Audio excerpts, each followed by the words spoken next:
Welcome to this explainer. Let's jump right in. Today, we're going to act as your senior examiner to reveal exactly how to navigate by the stars of command words.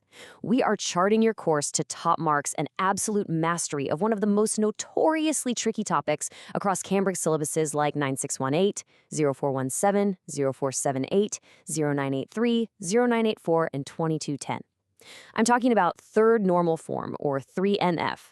Specifically, we're decoding exactly what examiners want when they ask you to explain why tables are or are not in 3NF. Okay, let's get into it. So you might be wondering, why do students find applying these concepts to unfamiliar contexts so incredibly hard?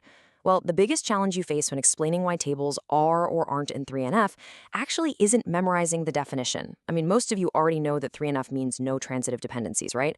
But the true hurdle is applying that theoretical knowledge to complex, totally unfamiliar contexts, like a messy hospital database or some chaotic airline booking system, without losing easy marks. You literally have to prove it using their data, not just recite a textbook definition.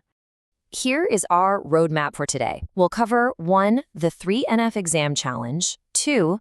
Core principles of 3NF, 3. The method mark strategy, 4. Top 3 examiner warnings, 5. Mastering critical analysis, and 6. The success blueprint.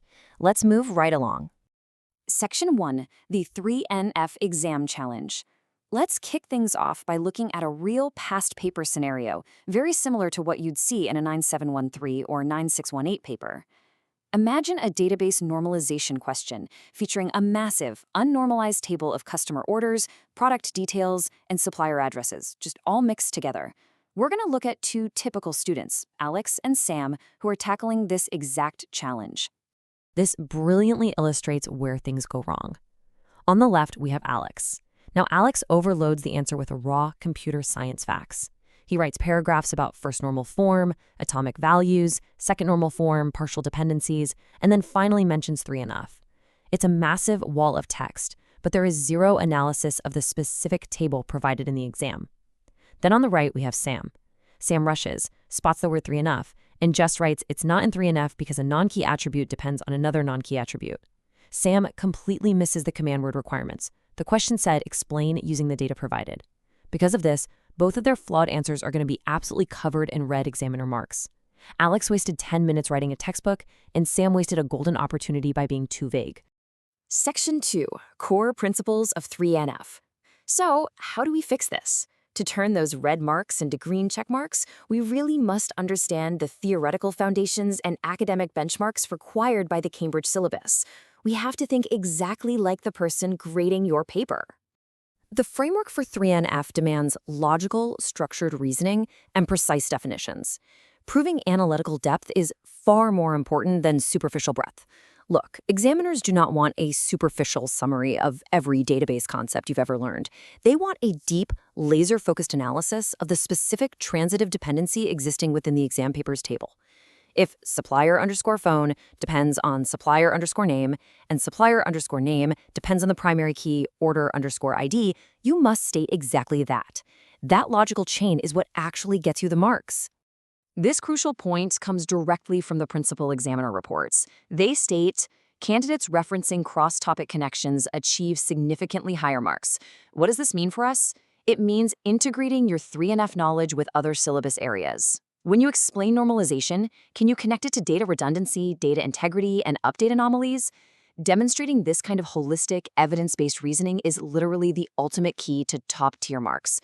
It shows the examiner you aren't just memorizing, you actually understand the architecture of computer science. To achieve that level of clarity, we use the Peel framework: point, evidence, explanation, link. Now, before we break down exactly how to apply this to structure your answers, make sure you subscribe to our YouTube channel, Ace the Exams, at acetheexams_IGCSE, to excel in your Cambridge examinations. Click that subscribe button and hit the bell icon right now. Okay, let's break down Peel. Point, state clearly if it is or isn't in 3NF. Evidence, pull the exact column names straight from the exam paper. Explanation, explain the transitive dependency. Link, tie it back to the command word. Easy, right? Section 3, the method mark strategy. Now let's dive into the technical methodology and apply what we call the method mark strategy. This is where examiners award marks for your actual process, not just your final conclusion. Too many students think the final yes or no is where the points are. Trust me, it's not. Critical data interpretation requires a procedural framework. First, you extract data from the representations given. This could be a relational schema, a flat file, or binary data. Just pull the specific field names out. Second, you perform calculations or algorithmic thinking. For 3NF, this means systematically checking 1NF, then 2NF to finally isolate the 3NF issue. And third, you draw an evidence-based conclusion. If you show the examiner the step-by-step process, you secure the method marks, even if you make a minor slip-up right at the very end.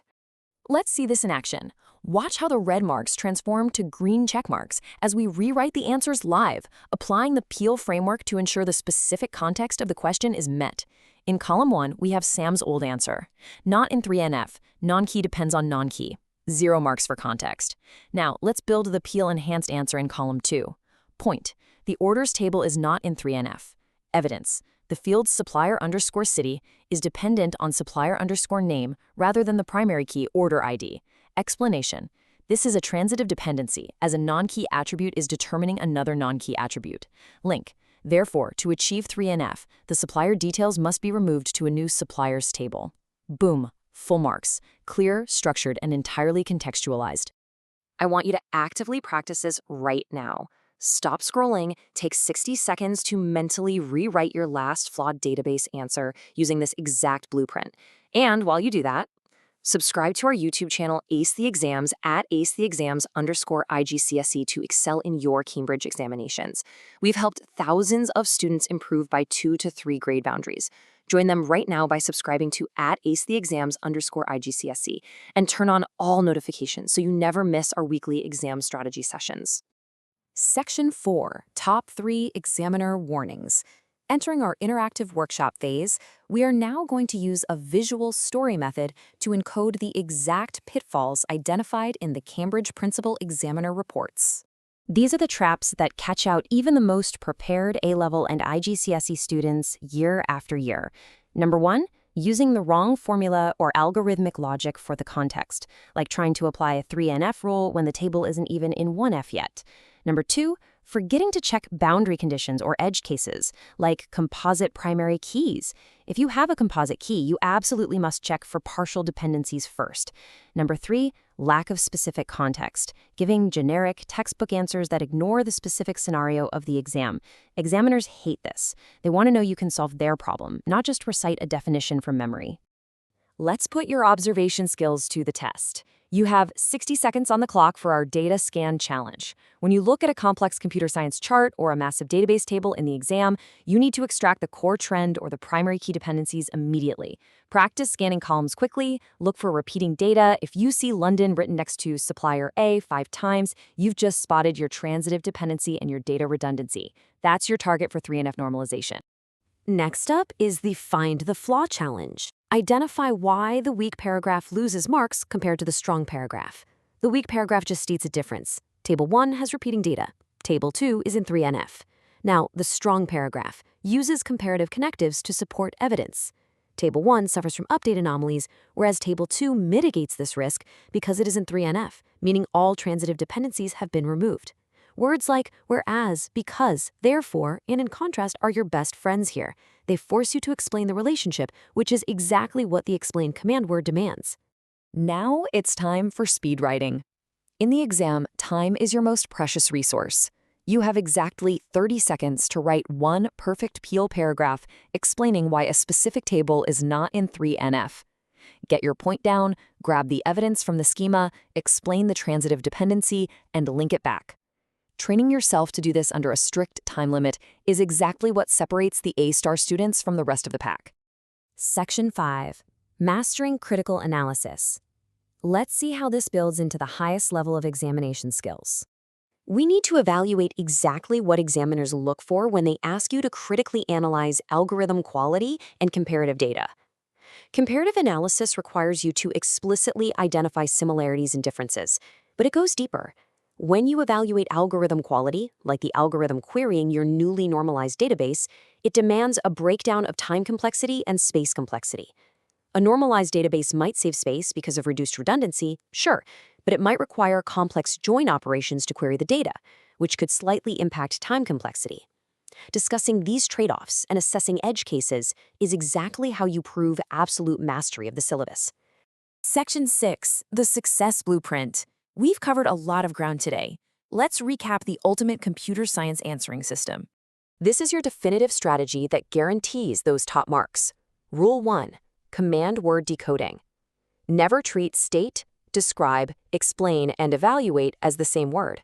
They dictate the depth of your answer. Rule 2. Rigorous Peel framework application. Never give a fact without evidence and explanation from the scenario. Rule 3. Adhering to a strict time management matrix. If a question is worth 4 marks, you spend 4 to 5 minutes on it. Make 4 distinct, valid points. Please, do not write a 10-minute essay for a 4-mark question. Plan your time, execute the strategy, and move on. Students who implement these computer science strategies see an average improvement of 2 grade boundaries, but only if they practice consistently with our weekly explainers. So here is your final reminder. Subscribe to our YouTube channel, Ace the Exams, at acetheexams_IGCE to excel in your Cambridge examinations. Subscribe right now to at acetheexams_IGCE and click that bell. Don't let another exam pass you by. Drop a comment below with your target grade for computer science and the biggest challenge you're facing. Our team responds to every single comment. Like and share this explainer with a study partner. AC Exams, your Cambridge success starts here. And before we sign off, we leave you with this ultimate, non-negotiable rule directly from the examiner's playbook. Examiner alert. Always define your technical terms before using them in any extended 3NF response. If you are going to talk about a transitive dependency or a foreign key, give a brief, one-sentence definition before applying it to the scenario. It secures your knowledge marks instantly and sets a professional academic tone for your entire answer. So the next time you stare down a chaotic, unstructured database in an exam hall, ask yourself, what hidden dependencies are lurking beneath the surface, waiting to trap you? Thank you so much for joining me today. Keep practicing, stick to the blueprint, and I'll see you in the next explainer.